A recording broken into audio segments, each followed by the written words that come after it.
পুজোতে আপনারা কখনো এইভাবে জাঙ্গিয়া প্যান্ট পরিয়ে দেখেছেন? কেন আমরা ফুলঝাড়ুর মধ্যে জাঙ্গিয়া প্যান্ট পরাতে যাব, চলুন দেখে নিই। আম খাওয়ার পর কখনোই ভুল করে কাঁচা আমের খোসা ফেলে দেবেন না। চলুন এমনই কিছু ছোট ছোট অসাধারণ টিপস আমরা দেখে নিই। আশা করছি টিপসগুলি যদি অ্যাপ্লাই করেন আপনাদের প্রত্যেক দিনের কাজগুলোও কিন্তু অনেকটাই সহজ হয়ে যাবে। আমাদের যাদের বাড়িতেই বাচ্চা আছে, অনেক সময় দেখা যায় বাচ্চাদের সাদা জামা কাপড় হোক বা নর্মাল যে কোনো জামা কাপড়ে বাচ্চারা এইভাবে পেনের দাগ লাগিয়ে ফেলে। আর এই যে পেনের কালির দাগ বা রং পেন্সিলের দাগ, এটা কিন্তু সহজে উঠতে চায় না, দেখতেও ভীষণ বাজে লাগে এই দাগগুলো। আর এই পেনের কালির দাগ পরিষ্কার করতে আমাদের অনেকটা সময় ধরে ঘষাঘষি করতে লাগে, দেখা যায় অনেক কিছু ব্যবহারও করতে লাগে। তাই কোনো রকম ঘষাঘষি করতে লাগবে না, সেকেন্ডের মধ্যেই পেনের কালির দাগ উঠে পরিষ্কার হয়ে যাবে। কিভাবে তুলব চলুন দেখে নিই। আমাদের প্রত্যেকের বাড়িতেই ডেটল থাকে। সাদা জামা কাপড় হোক বা যে কোনো জামা কাপড়, যেখান থেকে আপনারা পেনের কালির দাগটা তুলতে চান সেই জায়গায় সামান্য পরিমাণে একটু ডেটল হোক বা স্যাভলন, যে কোনো কিছুই একটু নিয়ে নেবেন। এইভাবে যেখানে পেনের কালির দাগ লেগেছে এইভাবে ডেটলটা দিয়ে দিন। ডেটল বা স্যাভলন এইভাবে দিয়ে কিছু সময় আঙুল দিয়ে এইভাবে ঘষবেন। কোনো রকম ব্রাশ, ডিটারজেন্ট পাউডার কিচ্ছু লাগবে না। এইভাবে আঙুল দিয়ে কিছু সময় ঘষলেই দেখবেন পেনের কালির দাগ কত সহজেই উঠে পরিষ্কার হয়ে যাচ্ছে।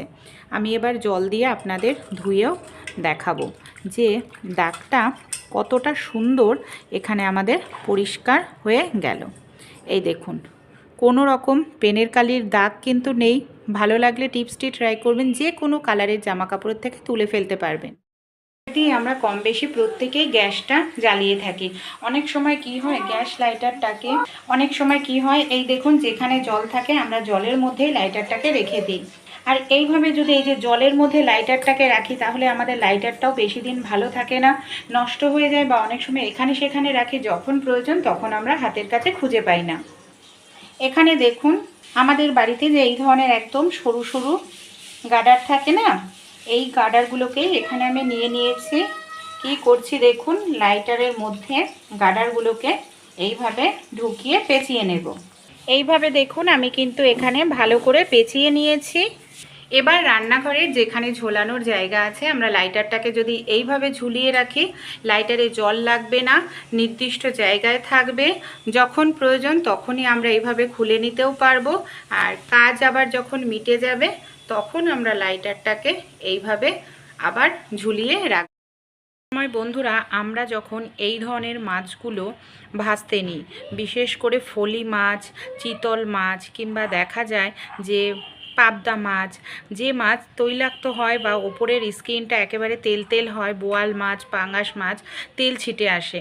তাই যখনই এই ধরনের মাছগুলো ভাজবেন সামান্য পরিমাণে একটু তেল নুন হলুদ মাখার পর নিয়ে নিন। তারপর মাছের গায়ে এইভাবে তেলটা নুন হলুদ মাখার পর মেখে নেবেন। দেখুন আমি যেভাবে মেখে নিলাম, এবার মাছটা ভেজেও দেখাবো, কোনো রকম তেল ছিটবে না। আর এখানে তেলটা দিয়ে দিয়েছি, তেলের মধ্যে আমি সামান্য পরিমাণে একটু নুন দিয়ে দিলাম। নুনটা দেওয়ার পর তেলটাকে খুব ভালো করে কড়াইয়ের গায়ে এইভাবে লাগিয়ে নিতে হবে। আর তেলটাকে খুব ভালো করে গরম করেও নেব। তারপর দেখুন মাছগুলো দিয়ে দিচ্ছি। দেখুন কত সহজে এখানে আমি মাছগুলো দিয়ে দিলাম, তেল ছিটছে না। আর তেল যেমন ছিটবে না, কড়াইতেও কিন্তু এই দেখুন দেওয়ার সঙ্গে সঙ্গেই নাড়াচাড়া করে দেখাচ্ছি, কড়াইতেও কিন্তু ভাত আমরা কম বেশি প্রত্যেকেই খাই। ভাত রান্না করার পর যখন ভাতের ফ্যান ঝরাতে যায়, অনেক সময় দেখা যায় ফ্যানের মধ্যে বেশ কিছুটা ভাত পড়ে যায়, এমনকি আমাদের ভাত নষ্ট হয়। আমাদের বাড়িতে যে এই ধরনের গ্রেটার থাকে, পুরনো হয়ে গেছে গ্রেটার বা নতুন গ্রেটারও ব্যবহার করতে পারেন। যে পাত্রের মধ্যে আপনারা ভাতের ফ্যান ঝরাতে চান সেই পাত্রের মধ্যে গ্রেটারটা বসিয়ে দিন। এখানে আমার পুরনো একটি গ্রেটার, সেটাই আমি ব্যবহার করি। এরপর কি করব, ভাতের হাঁড়িটাকে এইভাবে উল্টো করে দেবো। এই যে গ্রেটার দেওয়ার কারণে ঢাকনাটা দেখবেন টাইটভাবে আটকে থাকবে, যার কারণে আপনাদের ফ্যানের মধ্যে কিন্তু একটি ভাতের দানাও পড়ে নষ্ট হবে না। ছোট্ট টিপস, আশা করছি যদি আপনারাও অ্যাপ্লাই করেন উপকার পাবেন। তাই ভালো লাগলে টিপসটি ট্রাই করে দেখবেন। বন্ধুরা, আমরা অনেক জামা কাপড় দেখা যায় কেচে দিই। আর যত জামা কাপড় কাচি হয়তো তত আমাদের জামা কাপড়ের ক্লিপ থাকে না, তখনই সমস্যার মধ্যে পড়তে হয়। আর দেখুন এক্সট্রা করে ক্লিপ কিন্তু কিনতে গেলেও অনেকটা টাকা লেগে যায়।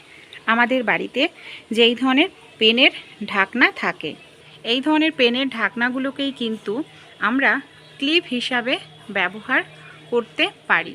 এই দেখুন এইভাবে জামা কাপড়ের মধ্যে আমরা যদি সেট করে দিই তাহলে কিন্তু এক্সট্রা করে আমাদের আর ক্লিপ কেনার প্রয়োজন পড়বে না। তাই পেনের কালি শেষ হয়ে গেলেও জামা কাপড়ের মধ্যে এইভাবে ঢাকনাগুলোকে আপনারা ক্লিপ হিসাবে কাজে লাগাতে পারেন। ভালো লাগলে টিপসটি অবশ্যই ট্রাই করবেন। আর এটা শক্তভাবেই জামা কাপড়কে আটকে ধরে থাকবে, যতই হাওয়া চলুক না কেন কোনোভাবেই জামা কাপড় খুলে পড়বে না। আপনিও কি ব্যথায় খুব কষ্ট পাচ্ছেন? হাঁটু যন্ত্রণা, কোমর যন্ত্রণা, এমনকি বাতের ব্যথা, চলাফেরা করতে খুবই কষ্ট হচ্ছে, অনেকটা দামি দামি ব্যথা কমানোর জন্য পেন কিলার কিনে খাচ্ছেন, যেটা স্বাস্থ্যের জন্য ভীষণ ক্ষতিকর, তাহলে অবশ্যই এই ঘরোয়া রেমেডিটি ভিডিওটি অবশ্যই একবার দেখে নিন। ব্যথার থেকে আরাম পাবেন, ওষুধ কিনে খেতে হবে না, হাঁটু যন্ত্রণাই হোক কিংবা কোমর যন্ত্রণা। চলুন আজকের রেমেডিটি দেখে নিই। পর আপনারা কলার খোসা কি ফেলে দেন? ভুল করেও আর কখনো কলার খোসা ফেলবেন না বন্ধুরা। হাঁটু ব্যথা, কোমর ব্যথা, বাতের ব্যথা মুহূর্তের মধ্যেই দূর হয়ে যাবে শুধুমাত্র একটি কলার খোসার সাহায্যে।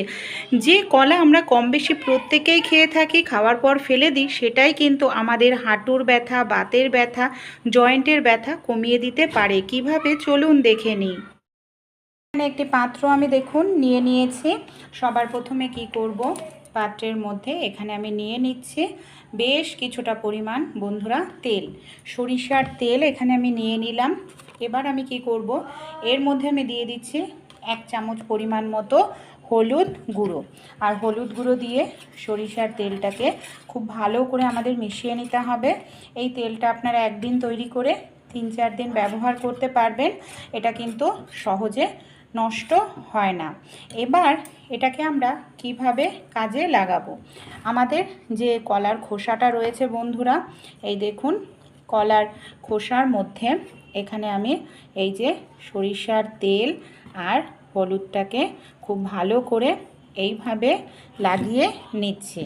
দুটোর মধ্যেই খুব ভালো করে এইভাবে তেলটাকে লাগিয়ে নেব। আর এটাকে রেখে দিচ্ছি, তেলটাকে পরে ব্যবহার করব আবার।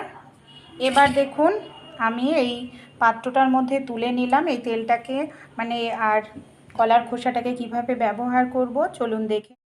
আর আমরা আরও একটি পাত্র নিয়ে নিয়েছি বন্ধুরা, এর মধ্যে কিছু জিনিস নেব।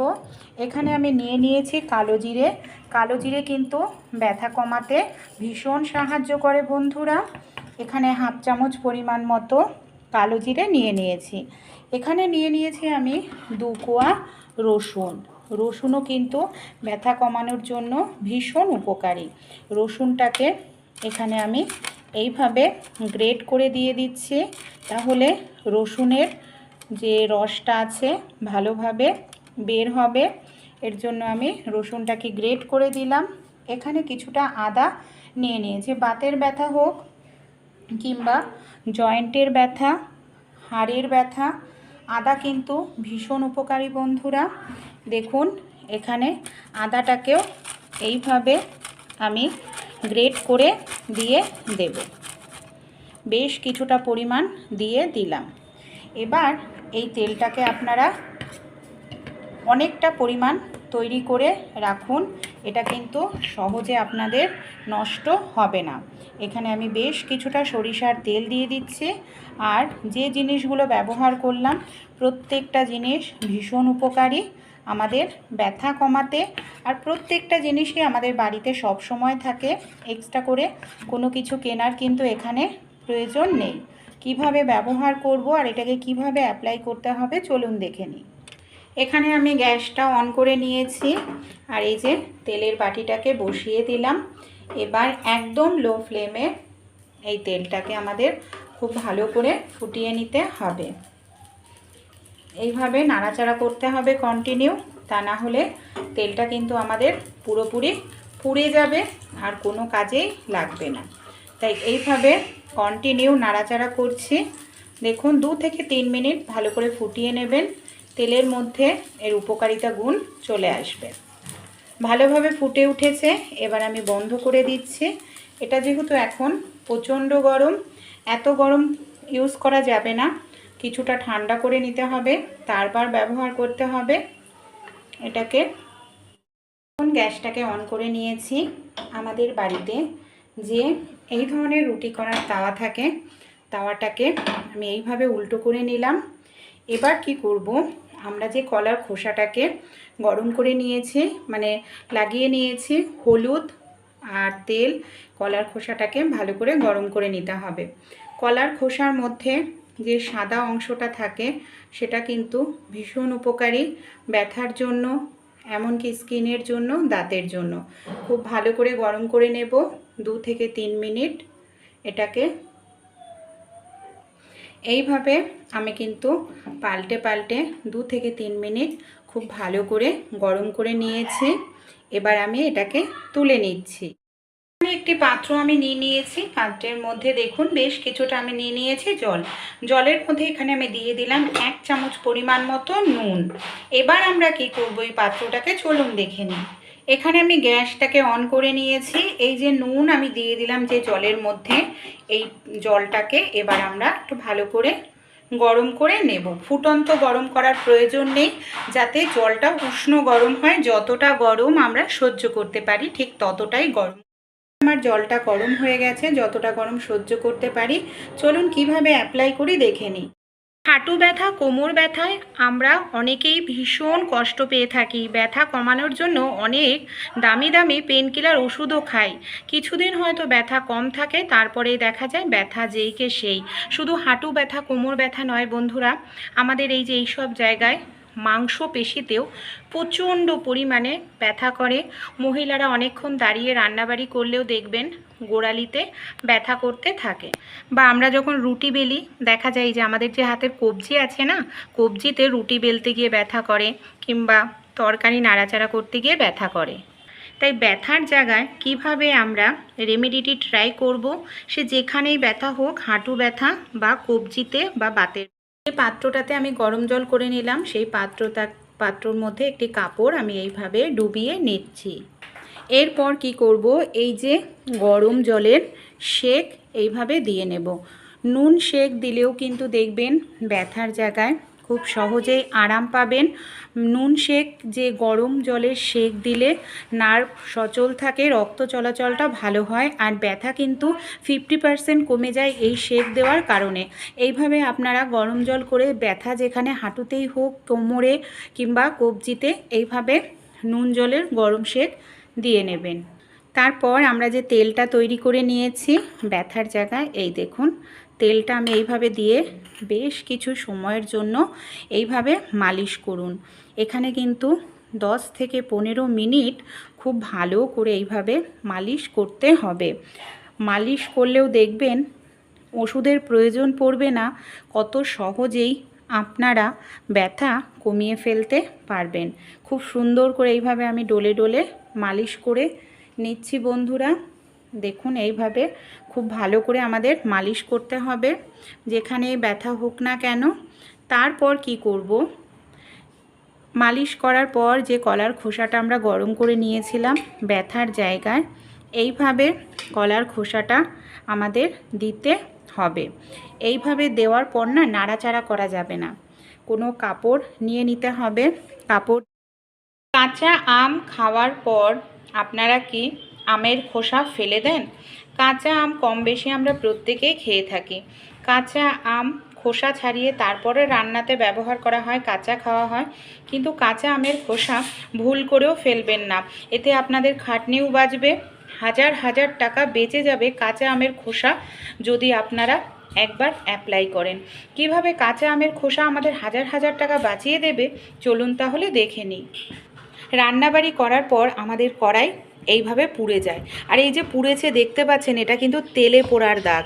আর এই যে তেলে পুড়ে গেছে না, এটা পরিষ্কার করতে কিন্তু মিনিমাম 15 থেকে 20 মিনিট সময় লেগে যায়। সেই সঙ্গে অনেকটা পরিমাণ সাবান খরচ করতে হয়, লিকুইড খরচ করতে হয়, খাটনিও করতে হয়। তাই কি করবেন, কাঁচা আমের খোসা আপনারা শুকিয়েও এই সময় মানে সিজনে রেখে দিতে পারেন, অফ সময়ে ব্যবহার করবেন অফ সিজনে। এখানে দেখুন আমি কাঁচা আমের খোসা নিয়ে নিয়েছি। তাই যাদের যখন আমের সিজন থাকবে না, প্রথমেই বললাম খোসা ছাড়িয়ে আপনারা রোদে শুকিয়ে আমের খোসাটা রেখে দিন। আর পোড়া বাসনের মধ্যে, পোড়া কড়াইয়ের মধ্যে কাঁচা আমের খোসা এইভাবে দিয়ে দেবেন। কোনো রকম সাবান, ডিটারজেন্ট পাউডার কিচ্ছু লাগবে না। এখানে দেখুন আমার কড়াইটা কিন্তু তেলের কারণে পুড়ে গেছে বন্ধুরা, দেখেই বুঝতে পারছেন। আর এরকম কড়াই কিন্তু অনেকেরই পুড়ে যায়, যেটা পরিষ্কার করতে অনেক সময় লাগে। এখানে কাঁচা আমের খোসা দিয়েছি, কিছুটা পরিমাণ হলুদ দিচ্ছি। অ্যালুমিনিয়ামের যে কোনো বাসন, কড়াই হোক বা যে কোনো বাসন, হলুদ কিন্তু নতুনের মতো চকচকে করতে সাহায্য করে। এবার কি করব চলুন দেখে নিই। গ্যাসটাকে অন করে নিয়েছি, কড়াইটাকে এবার আমরা কিছু সময়ের জন্য একটুখানি আমের খোসা দিয়ে গরম করে নেব জলটা।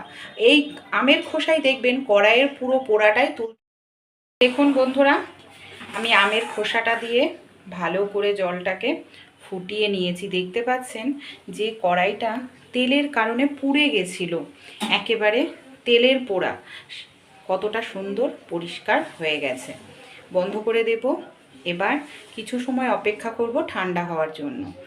কোনো রকম মাজা ঘষা লাগবে না, তেলে পোড়ার দাগ খুব সহজেই উঠে যাবে। আপনাদের আমের খোসা শুকনো করে রেখে দেবেন, অফ টাইমেও এইভাবে ইউজ করতে পারবেন। এবার আমি জলটাকে ঢেলে নিচ্ছি, জলটাকে ঢেলে নিলাম। এবার আমি কড়াইটাকে নর্মাল একটু স্কচব্রাইট দিয়ে কিছু সময়ের জন্য একটু ঘষে নেব। পোড়া কিন্তু উঠেই গেছে, দেখতে পাচ্ছেন, দেখুন 99% পরিষ্কার হয়ে গেছে। কিছু সময় আলতো করে ডললেই একটু তেল কাস্টে ভাবটা পরিষ্কার হয়ে যাবে। এইভাবে একটু ডলে নিচ্ছি, তারপর চলুন জল দিয়ে ধুয়ে দেখাই। জল দিয়ে ধোয়ার পর দেখুন রেজাল্ট। ভালো লাগলে অবশ্যই আপনারাও অ্যাপ্লাই করবেন, এতে খাটনিও কমবে, খরচও বাঁচবে। অতিরিক্ত সাবান ব্যবহার করতে হবে না। আপনারা কখনো এইভাবে জাঙ্গিয়া প্যান্ট পরিয়ে দেখেছেন? কেন আমরা ফুলঝাড়ুর মধ্যে জাঙ্গিয়া প্যান্ট পরাতে যাব চলুন দেখে নিই। বাড়িতে এই ধরনের অনেক প্যান্ট থাকে, জাঙ্গিয়া থাকে, যেগুলো পুরনো হয়ে গেছে, ছিঁড়ে গেছে, ফেটে গেছে, নষ্ট হয়ে গেছে, বা বাচ্চাদের যে কোনো প্যান্টও এখানে কিন্তু আপনারা ব্যবহার করতে পারেন। এখানে আমি একটি ঘর ঝাড় দেওয়ার যে ঝাড়ু আছে সেই ঝাড়ু নিয়েছি। এইভাবে দেখুন জাঙ্গিয়ার মধ্যে আমি ঝাড়ুটাকে পরিয়ে নিলাম। এবার আমি কি করব, আমাদের বাড়িতে যেই ধরনের গার্ডার থাকে, ঝাড়ুর সামনের থেকে এইভাবে গার্ডারটাকে ঢুকিয়ে টাইট করে আটকে নেব। কি কাজে ঝাড়ুটাকে ব্যবহার করব চলুন তাহলে দেখে নিই। আমাদের বাড়ি ঘরে ঝুল পড়ে, মাকড়সার জাল, হয়তো বাড়িতে ফুল ঝাড়ু হাতের কাছে থাকে না। আর এই যে ঘর ঝাড় দেওয়ার ঝাড়ুগুলো অনেকটাই লম্বা হয়, এটার সাহায্যেই আমরা খুব সহজেই দেয়ালে যে মাকড়সার জাল, ঝুল পড়ে সেগুলোকে পরিষ্কার করতে পারি। আর এক্সট্রা করে কোনো রকম ঝুল ঝাড়ু কেনার প্রয়োজনও পড়ে না। দেখুন কত সহজেই পরিষ্কার হয়ে যাচ্ছে। দেখুন কি পরিমাণে ঝুল নোংরা ছিল, সহজেই উঠে এসছে। ভালো লাগলে আইডিয়াটি ট্রাই করে দেখতে পারেন। ঘরে পড়ে থাকা পুরনো শাড়ি, পুরনো ওড়না দিয়েই এখন তৈরি হয়ে যাবে খুব সুন্দর বাস্কেট। আমাদের বাড়িতে যে এই ধরনের আলু ছুলনি থাকে কিংবা পুরনো যে ব্রাশ থাকে সেটা দিয়েই তৈরি করব কিভাবে চলুন তাহলে দেখে নিই। বাড়িতে এই ধরনের অনেক পুরনো ব্রাশ থাকে বন্ধুরা, পুরনো ব্রাশ দিয়েই, পুরনো শাড়ি, জামা কাপড় দিয়েই তৈরি হয়ে যাবে খুব সুন্দর বাস্কেট, যেটা আমরা অনলাইন থেকে কিনতে গেলে অনেকটা টাকা পয়সাই খরচা হয়, একটা টাকা পয়সাও খরচা করতে হবে না। কিভাবে তৈরি করব, আপনারা এই ধরনের ব্রাশ নিতে পারেন, কিংবা আমাদের বাড়িতে যে এই ধরনের আলু ছুলনি থাকে এটাও কিন্তু ব্যবহার করতে পারেন। এখানে দেখুন আমি আলু ছুলনিটা ব্যবহার করব, আর যদি ব্রাশ হয় ব্রাশের মাথাটায় ছোট্ট করে ছিদ্র করে নিতে হবে। তা আলু ছুলনিতে অলরেডি ছিদ্র করাই থাকে, আলু ছুলনি নিতে পারেন কিংবা ব্রাশও ব্যবহার করতে পারেন, যেটা হাতের কাছে সুবিধা সেটাই নিয়ে নেবেন। তা আমি এখানে দেখুন পুরনো যে আমাদের বাড়িতে এই ধরনের কাপড় থাকে, শাড়ি থাকে, সেটাই নিয়েছি, যেটা আমরা কোনো কাজেই ব্যবহার করি না। পুরনো শাড়ি, পুরনো ওড়না, যে কোনো কিছুই এখানে কিন্তু আপনারা নিয়ে নিতে পারেন। এখানে দেখুন আমি 1 ইঞ্চি মতো মাপ করে কেটে নিয়েছি। 1 ইঞ্চি মতো মাপ করে 3টে কালার আমি ব্যবহার করছি। কিভাবে বাস্কেটটা তৈরি করব চলুন দেখে নিই। সবার প্রথমে এইভাবে, এই যে আপনারা যদি ব্রাশে নেন, ব্রাশেও ছিদ্র করে নেবেন। এইভাবে ছিদ্রের মধ্যে কাপড়টা ঢুকিয়ে নিতে হবে। তারপর কাপড়টা ঢোকানোর পর কি করবেন, শেষ মাথাতে এইভাবে আপনারা একটু সেলাই করে নিন, যাতে এটা কোনোভাবেই খুলে না যায়। এই দেখুন এইভাবে আমি সেলাইটা করে নিচ্ছি। পরে কিন্তু এই সেলাইটা আমাদের খুলে দিতে লাগবে। এখানে আমি 2টো কালার ব্যবহার করছি, লাল আর হলুদ। এই কালার দুটোকেও আমি এখানে ভালো করে সেলাই করে নেব। ঠিক এইভাবে আমাদের ধরতে হবে। এবার আমরা কি করব, এই দেখুন জিনিসটাকে আমাদের এইভাবে ধরে, এই যে এইভাবে 2টো ঘর আমরা তুলে নিলাম। 2টো ঘর হলুদ কালার তুললাম, 2টো ঘর এই যে লাল কালার তুলব। এই যে 2টো ঘর লাল কালার তুললাম। তোলার পর এই যে আমাদের এখানে যে কাপড়টা আমরা আলু চুলনির সঙ্গে বেঁধে নিয়েছি, সেই কাপড়ের মধ্যে এবার এটাকে আমাদের এইভাবে নামিয়ে দিতে হবে। দেখুন এইভাবে নামিয়ে দিলাম। আর এটাকে না যখন করব টাইট করে নেব। এই দেখুন এইভাবে টাইট করে করতে হবে। আবারও আমরা এইভাবে দেখুন হলুদ কালার করছি। এই যে 2টো ঘর হলুদ কালার করে নিলাম, লাল কালার, আবারও 2টো ঘর এইভাবে করে নেব। আবারও হলুদ কালার করব। আর দেখুন আমি কেমনভাবে পেঁচাচ্ছি, একটু পেঁচানোটা দেখে নিন। ঠিক এইভাবে আমাদের ঘরটা তুলতে হবে। 2টো হলুদ যাবে, 2টো ঘর লাল যাবে। এই যে, আর এটা করা কিন্তু একদম সহজ। একবার দেখে নিলেই খুব সহজে আপনারাও করতে পারবেন। এবার যখন এটা পুরো করা হয়ে যাবে তখন কি করব, আমরা এটাকে ধরে নিচে কাপড়টাকে নামিয়ে নেব। এভাবেই দেখুন আমি এখানে কিছুটা বুনে নিয়েছি। এবার আমি কি করব, আমি যে কিছুটা অংশ বুনে নেওয়ার পর আমরা এই যে কাঁচি নিয়ে নেব। প্রথমেই বলেছিলাম যে এই সেলাইটা পরে আমরা খুলে নেব। এবার কাঁচি দিয়ে এই সেলাইটাকে আমি এইভাবে কেটে নিলাম। এই দেখুন সেলাইটা এখানে আমার কাটা হয়ে গেছে। এবার আমাদের এই যে কিছুটা অংশ বোনার পর 2টো পার্ট দেখুন আমাদের আলাদা হয়ে গেছে। এবার আমরা আর কোনো কিছুর সাহায্য ছাড়াই বুনে নিতে পারবো। এই কাপড়টাকে, মাঝখানের কাপড়টাকে পা দিয়ে নয় ভারী কিছু দিয়ে টেনে ধরুন।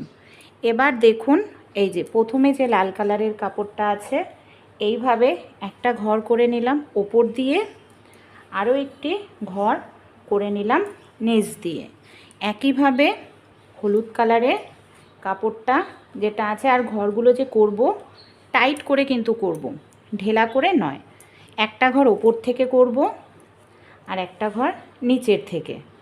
দেখুন তাহলেই কত সুন্দর একটি ডিজাইন এখানে আমাদের তৈরি হয়ে যাচ্ছে।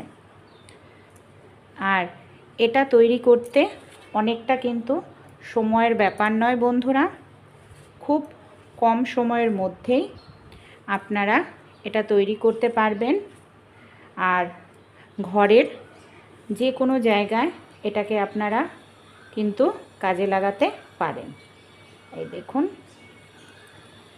এইভাবেই টাইট করে আমি বুনে নেব পুরোটা, একটা ঘর উপরে আর একটা ঘর নিচে দিয়ে। এই যে আমার এই ভিডিওটি আপনারা কে কোথা থেকে দেখছেন অবশ্যই কমেন্টে জানাবেন। আর এই ধরনের ভিডিও দেখার জন্য যদি ভালো লেগে থাকে অবশ্যই আমাকে সাপোর্ট করবেন। আর আপনাদের বন্ধুবান্ধবদের সঙ্গেও এই ছোট্ট ছোট্ট আইডিয়াটি শেয়ার করতে ভুলবেন না। চলুন তাহলে এইভাবেই আমি শেষ পর্যন্ত বুনে নিই। এইভাবেই দেখুন আমি কিন্তু পুরোটা করে নিয়েছি। এবার আমরা কি করব চলুন তাহলে দেখে নিই। এই যে শেষ মাথাটা যেটা আছে, কাপড় যেখানে শেষ হয়ে গেছে সেখানে আমি এইভাবে সুতো দিয়ে ভালো করে সেলাই করে নিচ্ছি। এইভাবে ভালো করে সেলাই করে নিতে হবে। তারপর এই যে কাপড়টা আমাদের আছে, এই কাপড়টাকে আমরা ঠিক এইভাবে রাখবো। এইভাবে রেখে এই দেখুন এইভাবে আমরা বিনুনি করে নেব।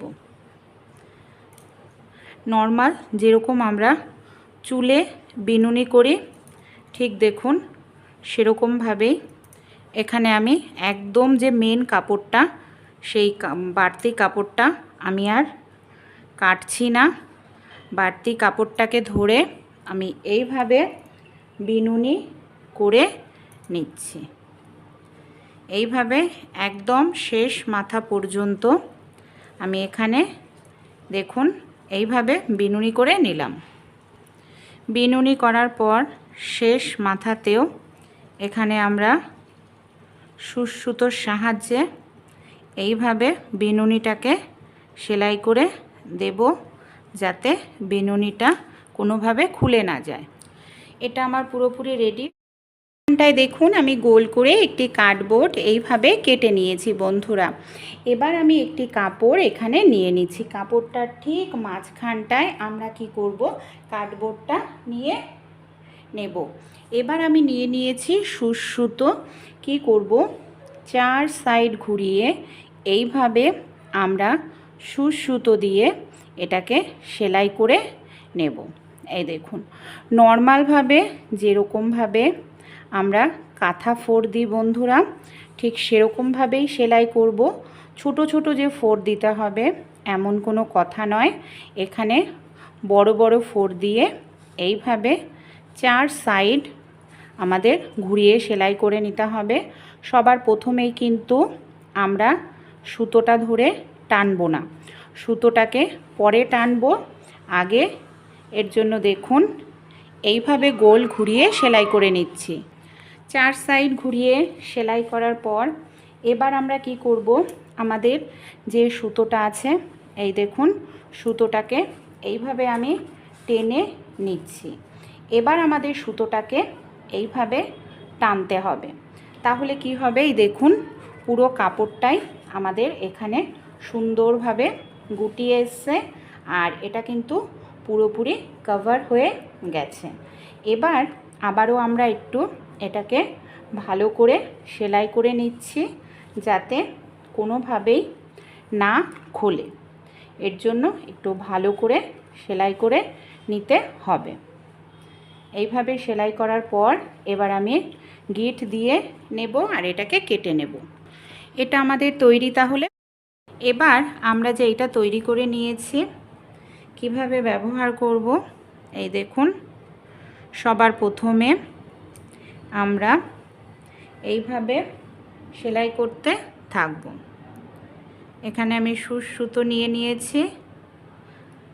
সুতো দিয়ে এই যে এইটার কাপড়ের সঙ্গে কার্ডবোর্ডটা কিন্তু সেলাই করব না, শুধু কাপড়টাকেই সেলাই করব।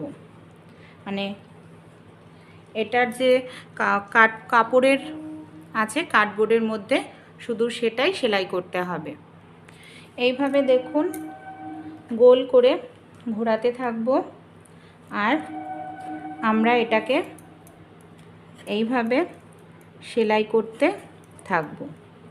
এই যে একটু ছোট ছোট করে ফোড় দিতে হবে, তাহলে এটা সহজে খুলবে না, জিনিসটা অনেক দিন টেকসই হবে।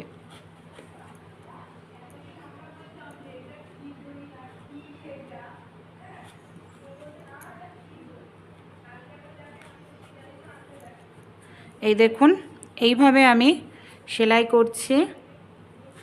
আর এটা আপনারা যত বড় তৈরি করতে চান বাস্কেটটা, তত বড়ই আপনারা কার্ডবোর্ড নেবেন, তত বড় কাপড় নেবেন, তাহলেই বড় বাস্কেট আপনাদের সহজেই তৈরি হয়ে যাবে। এইভাবেই দেখুন, তাহলে আমি কিন্তু এটাকে সেলাই করে নিয়েছি। আর কত সুন্দর একটি বাস্কেট এখানে আমাদের তৈরি হয়ে। আপনারাও চাইলে এই ধরনের বাস্কেট বাড়িতে তৈরি করে নিতে পারেন। এর মধ্যে আপনাদের ছোট ছোট প্রয়োজনীয় জিনিসগুলো, সাজার জিনিস এর মধ্যে গুছিয়ে রাখতে পারেন, দেখতেও ভালো লাগবে। আর দেখুন পুরনো জামা কাপড়টাই ব্যবহার হয়ে যাবে। আপনারা চাইলে এর মধ্যে লঙ্কা রাখতে পারেন, কিংবা আপনাদের যে বিউটি প্রোডাক্টগুলো আছে সেগুলোকে সাজিয়ে গুছিয়ে রাখতে পারেন। ভালো লাগলে আইডিয়াটি অবশ্যই আপনারাও বাড়িতে তৈরি করবেন। আর এটা যদি আরও উঁচু করতে চান তাহলে আর একটু বড় করে এর ওপর থেকে আবারও আপনাদের কাপড় দিয়ে সেলাই করে নিতে হবে।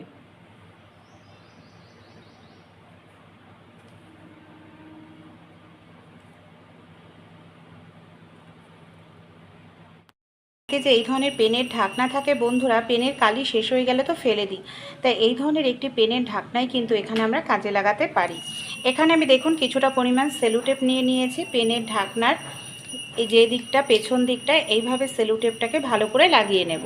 তারপর পেনের ঢাকনাটাকে আমরা কোনো দেয়ালে এইভাবে ফিক্সড করে দেব। ডবল টেপের সেলোটেপও নিতে পারেন, নর্মাল সেলোটেপ নিলেও কিন্তু কাজ হবে। আমরা যে মশা তাড়ানোর জন্য এই ধরনের ধূপকাঠিগুলো ব্যবহার করি, এর সঙ্গে কিন্তু কোনো রকম স্ট্যান্ড দেয় না। হয়তো কোথাও জ্বালানোর পর কিছুটা জলে তারপর নিভে যায় বা আগুন ধরে যাওয়ারও সম্ভাবনা থাকে। তাই এখানে সেখানে না জ্বালিয়ে, আগুনও ধরবে না, পুরোটাই জ্বলবে আমাদের বাড়িতে। এই দেখুন আমি এখানে পেনের ঢাকনার ক্যাপের মধ্যে এইভাবে ঢুকিয়ে দিলাম। এটা কিন্তু পুরোটাই জ্বলবে, আগুনও ধরবে না, দেয়ালও আমাদের ফুটো করার প্রয়োজন পড়লো না। ভালো লাগলে টিপস